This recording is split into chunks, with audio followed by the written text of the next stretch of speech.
Béni soit le nom de l'Éternel notre Dieu, celui qui a fait les cieux et la terre, et nous bénissons son Fils Jésus-Christ, notre Seigneur et Sauveur. Et nous bénissons son Esprit Saint qui est avec nous, qui nous conduit, qui nous dirige, et nous bénissons sa sainte parole qui est notre pain consubstantiel, qui est notre pain suprasubstantiel, qui nous nourrit jour après jour, qui nous fait croître dans la connaissance de Dieu, et également qui nous illumine, qui nous éclaire.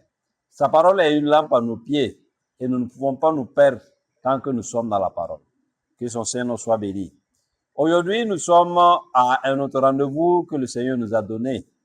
À travers notre série qui s'intitule « Connaître », nous allons voir le thème de connaître Dieu. Mais le sous-thème que nous allons voir aujourd'hui, c'est le Dieu d'Israël.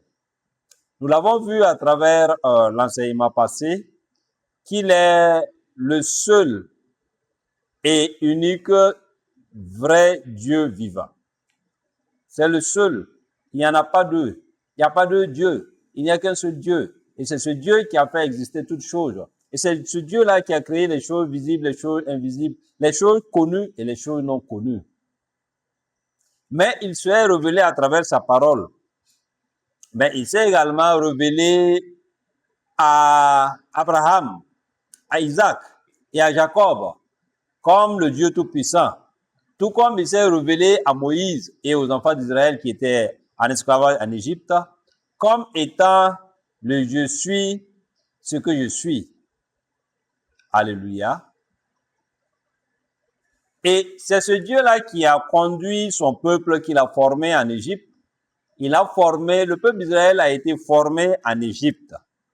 Jacob est venu avec sa famille au nombre de 70. Et quand il quittait l'Égypte au bout de 430 années, ils étaient une multitude, un peuple très nombreux. Alléluia. Et ce peuple avait un Dieu. Ce peuple Israël avait un Dieu. Et c'est ce Dieu-là que nous allons voir aujourd'hui. Le Dieu d'Israël. Alléluia. Alléluia. David a dit une chose importante quand vous lisez dans le premier livre de Samuel, chapitre 17, verset 46. Quand Goliath s'était avancé et avait lancé un défi aux enfants d'Israël qui étaient sous la coupe de Saül, parce que c'était Saül qui était établi roi en ce moment. Personne ne pouvait relever le défi, mais un jeune homme de 17 ans qui était juste venu pour prendre des nouvelles de ses frères qui étaient à la bataille pour les rapporter à son père, a été témoin d'un spectacle humiliant, frustrant, insultant, parce que Goliath s'avançait pendant 40 jours. Il a tenu à l'haleine toute l'armée d'Israël, l'armée du Dieu vivant. Et Saül, qui était grand de taille, et s'était retrouvé en face d'un géant, un homme qui avait été élevé dans l'art de la guerre dès son enfance. Et quand il a insulté au Dieu vivant, cela est parvenu aux oreilles du spectateur d'un jour, qui est David. Et David a dit ceci, dans 1 Samuel 17, verset 46, il a dit, mais qui est ce incirconcis-là pour qu'il insulte le Dieu d'Israël? Et il lui a dit, viens à moi et je te livrerai aujourd'hui, Dieu, du moins, te livrera entre mes mains et toute la terre saura qu'il y a un Dieu en Israël. Donc, il y a un Dieu en Israël. Et c'est ce que David a dit. Alléluia. Et comme nous l'avons vu à travers l'enseignement passé, c'est avec Israël que le monothéisme a commencé parce que le monothéisme n'était pas une chose connue. Les peuples cananéens et tous les peuples qui entouraient Israël et même en Égypte, l'Égypte avait plusieurs dieux. L'Égypte avait un panthéon de divinités. L'Égypte n'avait pas un seul Dieu. Alléluia. Et donc, quand Dieu s'est présenté à Moïse, il s'est révélé à Moïse, il a donné son nom. Je suis celui qui suis. voici mon nom pour l'éternité, voici mon nom de génération en génération. Et il a donné la loi à son peuple Israël sur le mont Sinaï à travers Moïse. Alléluia. C'est pour ça que Paul nous dit que la loi a été donnée par Moïse, mais la grâce et la vérité sont venues par Jésus-Christ. Et c'est ce que nous allons voir. La grâce. Ça, c'est, nous sommes sous la loi. Nous sommes sous la loi parce que la loi a été donnée par Moïse. Et dans les 10 commandements qui constituent le corpus de la loi, il y a des commandements qui ont trait au Dieu d'Israël. Et Dieu dit, tu n'auras point d'autre Dieu devant ma face. Alléluia. Il parle à son peuple Israël. Il dit, tu ne feras point d'image taillée. Alléluia. Tu ne prendras pas le nom de Dieu en vain. Sur les 10 commandements, voici donc quelques commandements qui ont trait directement à la personne de Dieu, du Dieu d'Israël. Mais la Bible déclare également dans Deutéronome 6, verset 4, Deutéronome 6, verset 4, vous allez voir une chose très importante que Dieu déclare. Dieu dit une chose très très importante. Dans Deutéronome 6, verset 4, il dit ceci. Alléluia. Écoute Israël, l'Éternel notre Dieu est le seul éternel. Alléluia. Et tu aimeras l'Éternel ton Dieu de tout ton cœur, de toute ton âme. Alléluia. Et de toute ta force.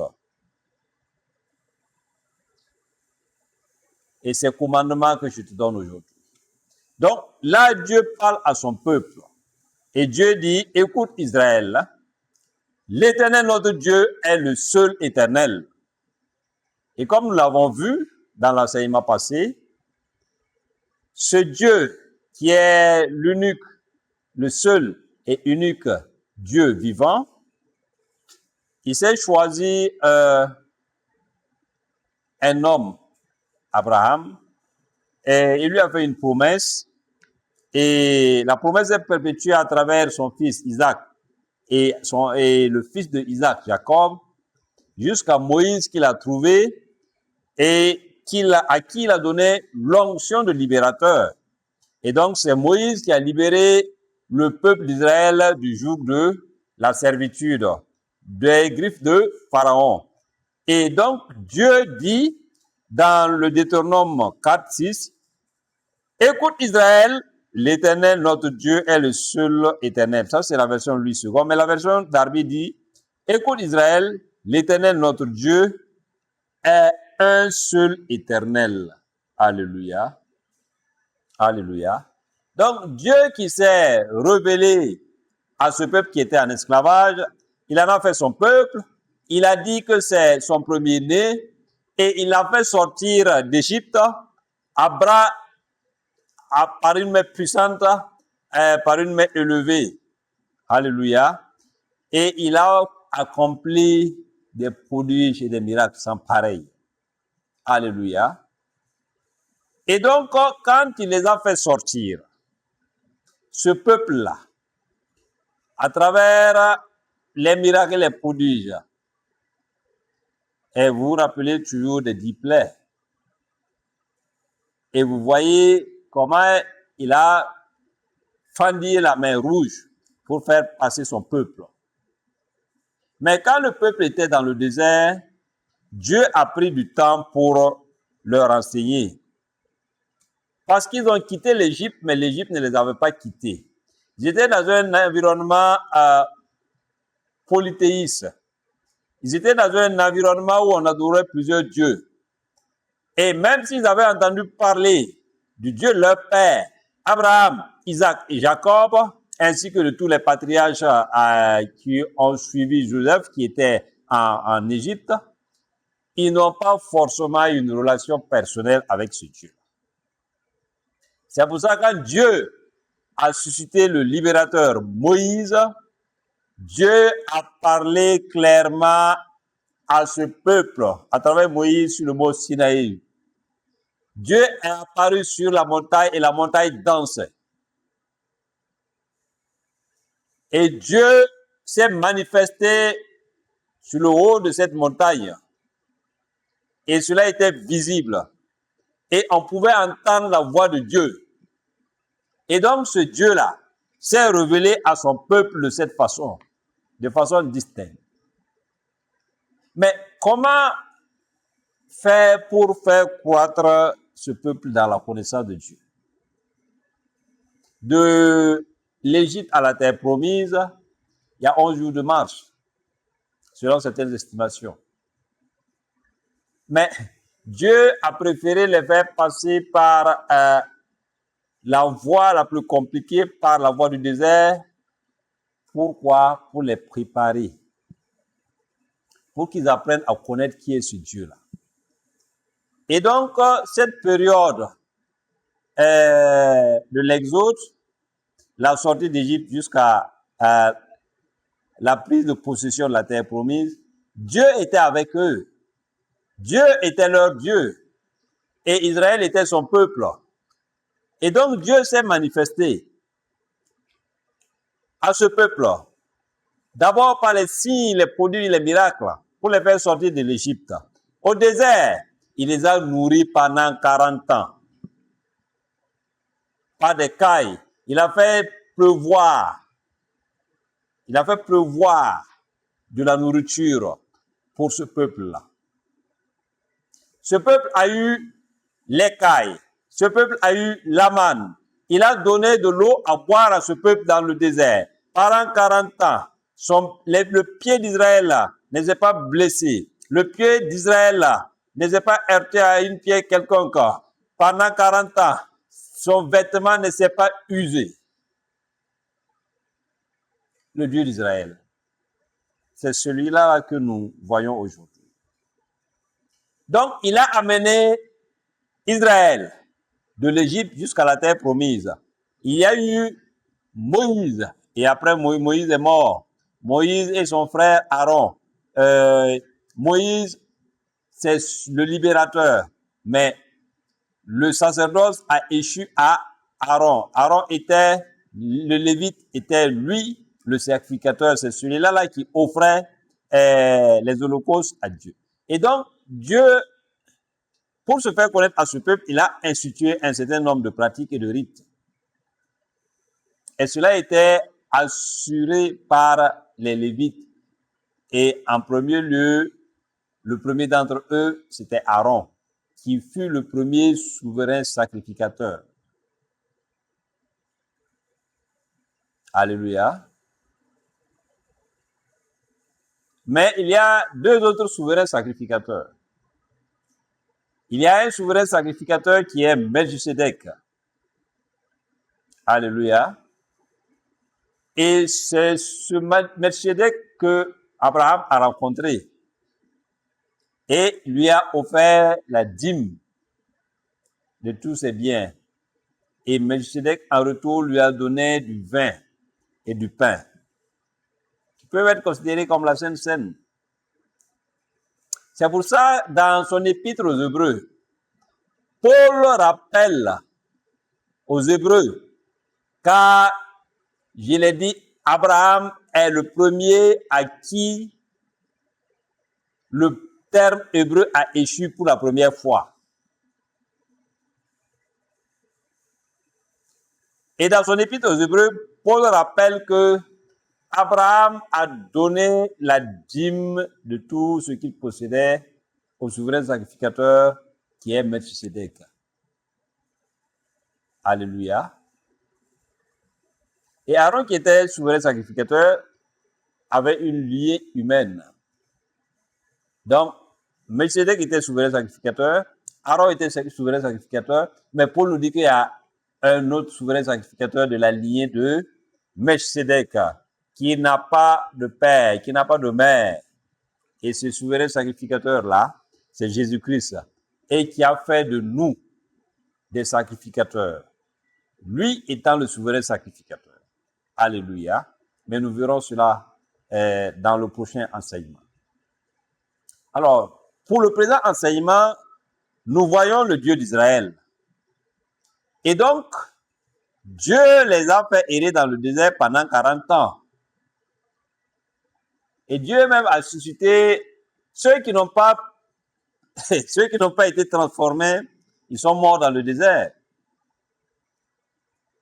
Et Moïse lui-même est mort. Et c'est Josué qui a conduit le peuple pour prendre possession de la terre promise. Et quand ils sont arrivés, et quand ils ont pris possession de la terre promise à travers les guerres, ils se sont installés, ils se sont partagés le pays.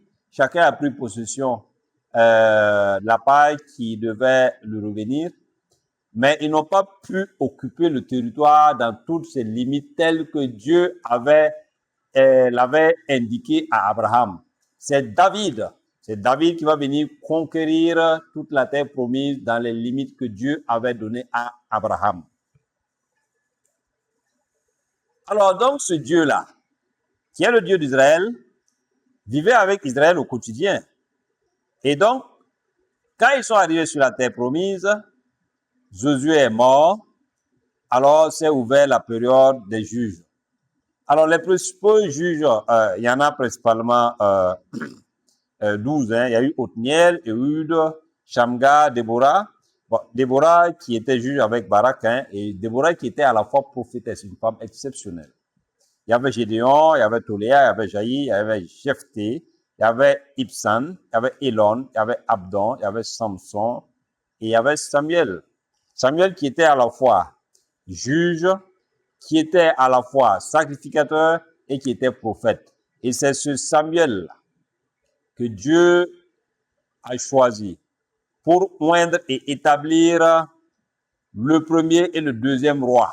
Parce que Israël avait pour roi Dieu. L'Éternel Dieu était leur roi. Mais ils ont dit qu'ils veulent être comme les peuples qui les entouraient, ceux qu'ils voyaient. Et ils ont dit, il nous faut un roi. Et nous allons voir ce que tout cela va entraîner. Et donc Dieu a dit, comme ils ont demandé, parce qu'ils sont allés voir Samuel, donne-leur un roi, mais il faut leur édicter les conditions et surtout les conséquences. Alléluia. Et donc, Dieu a choisi Samuel, qui a oint Saül de la tribu de Benjamin, comme premier roi d'Israël. Et ensuite, il a oint David, de la tribu de Juda, comme le deuxième roi. Et donc, il y avait en tout et pour tout un seul roi pour les 12 tribus d'Israël. Alléluia. Donc, Samuel a oint le premier roi, il a oint le deuxième roi qui est David, et David a eu un fils avec Bathsheba. Pas le premier qui est mort. Bathsheba, la femme de Uri, que David a fait tuer, et dont l'enfant issu de l'adultère est mort. Mais après cela, Bathsheba a conçu et a enfanté un fils à David, et il lui donne le nom de Salomon. Salomon qui est reconnu pour être l'homme le plus sage de la terre et le roi qui a eu plus de richesses de toute l'histoire de l'humanité. Alléluia. Et donc, sous la période des rois, et donc Salomon a eu un fils. Et Salomon lui-même, parce que Dieu a dit, le roi ne doit pas avoir beaucoup de richesses, il ne doit pas avoir beaucoup de chevaux. Et Salomon avait 700 femmes et 300 concubines. Et il avait transformé les cailloux. L'or était devenu comme des cailloux. Ça veut dire l'or était commun. Et il avait des richesses à l'infini. Et une très grande sagesse. Malheureusement, il n'a pas eu une sagesse pour gérer sa propre vie. Parce qu'il a aimé Dieu et après il a aimé les femmes. Et son cœur s'est corrompu. Et son cœur s'est détourné de Dieu. Et cela a entraîné la colère de Dieu. Et Dieu a dit qu'il ne va pas retirer le royaume dans ses mains de son vivant. Mais il va le retirer après lui pour lui donner à quelqu'un d'autre. Et qu'il verra un concurrent dans sa maison. comme il a dit à Élie concernant le jeune Samuel qui était prophète et qui était chez lui parce que sa mère Anne l'avait amené là-bas. Suite à la promesse qu'elle avait faite à Dieu. Elle a dit à Dieu, donne-moi un fils, je te donnerai un prophète. Dieu a accompli sa part, Anne a accompli sa part, et Samuel est resté dans la maison du souverain sacrificateur Élie grandir et l'a succédé.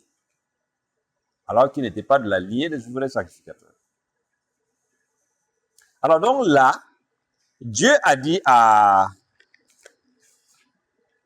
l'homme à qui il avait donné toutes ces richesses-là, qu'il va diviser le royaume. Il ne le fera pas de son vivant, mais après lui. Effectivement, Salomon a eu un fils, Roboam. Et c'est sous Roboam que Dieu a divisé le royaume d'Israël en deux. Il y a eu le royaume d'Israël avec pour capitale Samarie, qui était au nord, et au sud, il y avait le royaume de Juda, avec pour capitale Jérusalem, et le royaume du nord était constitué de 10 tribus, et le royaume du sud, c'est-à-dire le royaume de Juda, était constitué de la tribu de Benjamin et surtout celle de Juda. Et il y avait également Lévi, et il y avait des sacrificateurs de part et d'autre, hein. Il y avait des sacrificateurs, c'est-à-dire les descendants de la tribu de Lévi, qui étaient dans le royaume du nord, tout comme dans le royaume du sud. Alléluia. Mais Dieu était présent, malgré que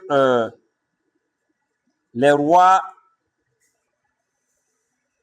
et surtout en commençant par Roboam, pour ne même pas dire en remontant jusqu'à Salomon qui s'est corrompu en temps, même si pour certains il s'est repenti, et c'est pour cela qu'il a écrit le livre de l'Ecclésiaste. Mais Dieu a divisé le royaume. Le royaume du nord, Israël, le royaume du sud, Juda. Alors, le royaume du nord est parti en exil. Ils ont été amenés en captivité par les Assyriens en 722 avant notre ère. Et la population a été dispersée. Et il faut savoir que le royaume d'Israël ne s'est plus jamais reconstitué en tant qu'entité viable. Et le royaume du sud, Juda, a été amené en captivité à Babylone en l'an 586, bon, approximativement avant notre ère, et lors de la destruction du temple à Jérusalem. Mais Dieu a toujours été avec son peuple. Même pendant l'exil, Dieu était avec son peuple, surtout à Juda. Surtout Juda. Juda qui était à Babylone, Dieu était là-bas. Et le royaume du nord, comme il est dit, n'a jamais été restauré, n'a jamais été reconstitué. Et en revanche, le royaume du sud a été restauré après l'exil babylonien et ils sont revenus sur la terre de leurs ancêtres, de leurs patriarches, et ils s'y sont établis. Alors, et ce sont ces Judéens-là qui sont revenus, et d'où le nom juif. Et ils ont reconstruit le temple, ils ont repris la vie en Judée, et ce qui a conduit plus tard aux événements du judaïsme à l'époque de Jésus. Alors donc, il y a eu l'exil, et il y a eu la période après exil. Mais l'exil a fait disparaître le royaume du nord, Israël. Mais il y avait les prophètes en ce moment, parce que Dieu, après Josué, comme il est dit, il y avait les juges. Et après les juges, Dieu conduisait son peuple. Il y avait les rois. Il y avait 3 offices. Il y avait le roi, il y avait le prophète, et il y avait le sacrificateur. Et comme il est dit, il y a des hommes qui avaient cette grâce d'avoir plusieurs casquettes, d'assumer plusieurs fonctions. Et Samuel, comme il est dit, lui, il était à la fois juge, il était prophète, il était sacrificateur. Alléluia. Et donc, il y avait les prophètes sous le royaume uni d'Israël, mais il y avait également des prophètes du nord, après la séparation, après la scission, après le schisme entre Israël et Juda. Et il y avait par exemple Élie, Élisée, Amos et Osée, qui ont averti le peuple d'Israël avant la chute, avant l'exil assyrien. Mais ils n'ont pas tenu compte. Mais du côté du royaume de Juda également, il y avait des prophètes comme Ésaïe, comme Jérémie, comme Michée, comme Habakkuk, comme Sophonie, également qui étaient là pour avertir Juda pendant l'exil. Tout ça pour dire que Israël avait un Dieu qui était au milieu d'eux et qui parlait à travers les prophètes. Mais il y avait également les sacrificateurs qui étaient là pour assurer cette fonction. C'est eux qui donnaient la nourriture aux dieux de leur salut. Celui-là qui les a fait sortir de la terre de servitude, la maison de Pharaon. Et c'est à partir de là, et c'est quand ils ont quitté l'Égypte qu'ils ont commencé, que Dieu a établi la lignée des sacrificateurs, en commençant par Aaron. Alors, pendant la période de l'exil à Babylone, surtout, comme il est dit, il y avait des prophètes qui étaient actifs. Hein, et vous aviez notamment Jérémie qui avait même prophétisé pour dire qu'ils seront en captivité pendant 70 ans. Et les prophètes ont dit non, il ne peut pas en être ainsi. Et vous avez également un prophète comme Ézéchiel qui prophétisait pendant l'exil. Il y avait également Daniel qui a même servi dans la cour des empereurs babyloniens. Il a servi sur Nabuchodonosor, sur Belshazzar, sur Darius, sur Cyrus. Et même, il a servi sous les empereurs babyloniens, mais également sur les rois, sur les Perses. Sur les rois perses et mèdes, je vais dire. Alléluia. Et donc, Dieu n'a jamais été silencieux. Dieu a toujours parlé. Et comme il est dit, quand ils sont revenus de l'exil, ils se sont établis sur la terre, leurs ancêtres, ces Judéens ont commencé et ont continué le culte au vrai Dieu. Ils ont recommencé à adorer leur Dieu. Et il y a encore eu des prophètes à travers lesquels Dieu parlait, Dieu intervenait, Dieu agissait. Mais le peuple n'a pas toujours été correct avec son Dieu, le Dieu d'Israël. Et c'est ainsi que celui-là qui est considéré comme le dernier prophète de l'Ancien Testament, c'est bien Malachie. Malachie, quand vous prenez l'Ancien Testament, vous prenez la chronologie suivant le canon, c'est le dernier prophète. Voilà. Bon, il y a eu les prophètes mineurs, il y a les prophètes majeurs. Et quand vous prenez la liste des prophètes, vous allez trouver que Malachie, c'est le dernier des prophètes. Mais il faut comprendre une chose. Dieu a tant aimé Israël que Dieu ne l'a jamais abandonné. Même quand Israël se détournait de Dieu, Dieu faisait tout pour le ramener. Et c'est ça le message principal à travers les juges et les rois. Quand le roi était bon, Israël se collait à son peuple. Et Israël reconnaissait son Dieu et se collait à son Dieu. Quand le roi était mauvais, le roi éloignait le peuple de son Dieu. Et pendant la période des juges, c'est également la même chose. Israël se révolte, il y a la repentance et Dieu les restaure. Et c'est les 3 R. Révolte, repentance, restauration. Alléluia. Et le prophète est toujours là pour dénoncer les péchés, pour dénoncer les écarts et pour dire à Israël qu'il faut toujours revenir à son Créateur. Il faut toujours revenir à celui-là qui l'a fait sortir de la maison de Pharaon, de la maison de servitude, et qui l'a amené sur la terre promise, sur la terre où coule le lait et le miel. Alléluia. Donc, le Dieu d'Israël est un Dieu fidèle. Il a toujours été fidèle avec son peuple. Et jusqu'à présent, jusqu'à ce jour, Jusqu'au moment même où je vous parle, il est toujours fidèle. Et Dieu lui-même attend encore jusqu'à ce jour la manifestation du vrai Israël. Alléluia. Alléluia. Et ce Dieu qui est fidèle, il est vivant. Et ses plans et ses desseins s'accompliront et s'accompliront certainement. Que son Saint-Nom soit béni, que sa grâce soit sur vous. Aujourd'hui, j'ai eu la touche divine de partager avec vous ce message concernant le Dieu d'Israël. Et dans le prochain enseignement, nous allons voir le Dieu du Nouveau Testament, le Dieu de la Nouvelle Alliance, le Dieu de la grâce.